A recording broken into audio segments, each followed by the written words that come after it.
Hello বন্ধুরা, welcome back to my channel. তোমরা সবাই কেমন আছো? আশা করছি সবাই ভালো আছো, আর তোমাদের আশীর্বাদে কিন্তু আমিও ভালো আছি। আর আজকে সকাল সকাল ভিডিওটা শুরু করে দিলাম, কারণ আজকে কিন্তু পুজো।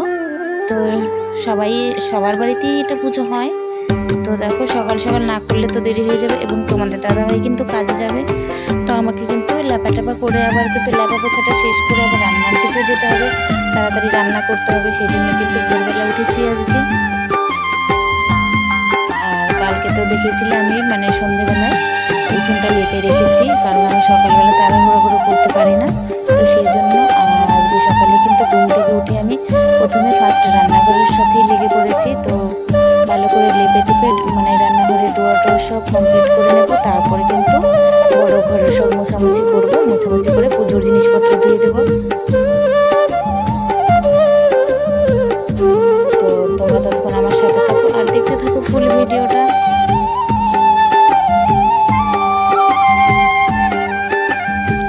আমার মতো কি তোমরা ভোরবেলা উঠেছো কাজ করার জন্য, তো অবশ্যই কমেন্ট করে জানিয়ে দিও। তারপরে দেখো কিন্তু আমি কাজটা সেরে চলে গেলাম রান্নার দিকে। আর তোমাদের দাদা ভাই আজকে কিন্তু বাজার থেকে দেখো কি এনেছে, লাল ডাঁটা শাক এনেছে। তো বাচ্চাদের খুবই প্রিয় এই শাকটা, বলতে পারো সবারই। তোমাদের দাদা ভাইয়েরও খুব প্রিয় এই শাকটা, বাজারে দেখলেই নিয়ে আসবে।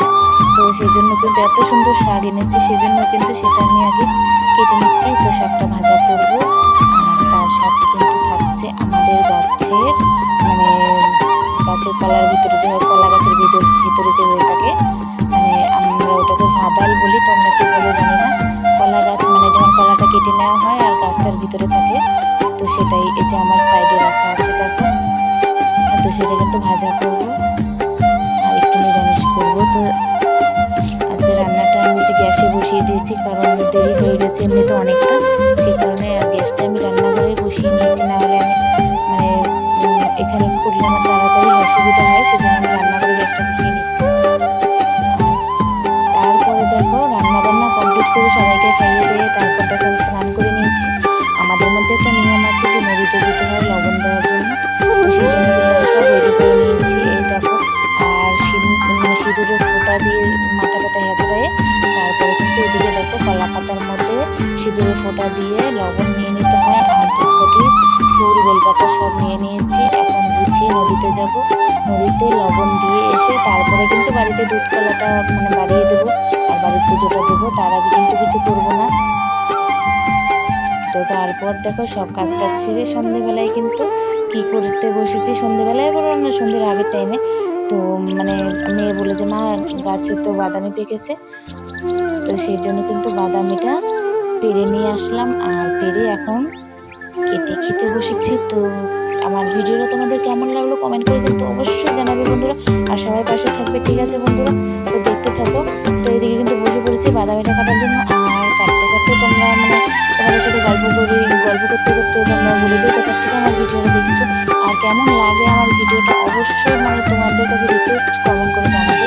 আর যদি আমার ভিডিও দেখো প্লিজ বন্ধুরা সবাই পাশে থেকো, কারণ এত কষ্ট করে একটা ভিডিও করতে হয়, অনেকটা রাত্রি জেগে করি আর অনেকটা কষ্ট পরিশ্রম করতে হয়। এদিকে সারাদিন বাড়ির কাজ একলা গিয়ে বুঝতে পারছো কতটা টাইম মেনটেন করে কীভাবে কী করি আমি। তো কী বলে বোঝানো তোমাদের বোঝাতে পারছি না। তো অবশ্যই তোমাদের সাপোর্টের কিন্তু খুবই দরকার। তোমরা পাশে থেকো বন্ধুরা, আমাকে এইভাবেই সবাই ভালোবাসা দিও, ঠিক আছে বন্ধুরা?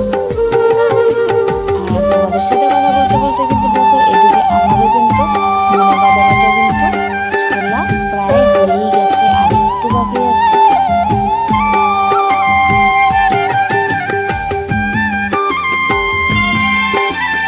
আর এত চামড়াটা শক্ত বাবা, টেনেও ছিটতে পারছি না।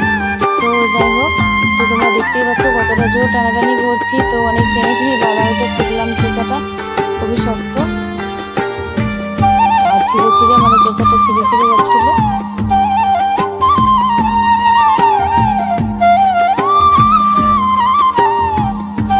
এটাকে ছুলে কিন্তু সবাই মিলে বসে খাবো, বাচ্চা কাচ্চা আছে বাড়িতে, সবাই মিলে খাবো। তো তোমরা কি বাদামি খেতে ভালোবাসো কমেন্ট করে জানিয়ে দিও।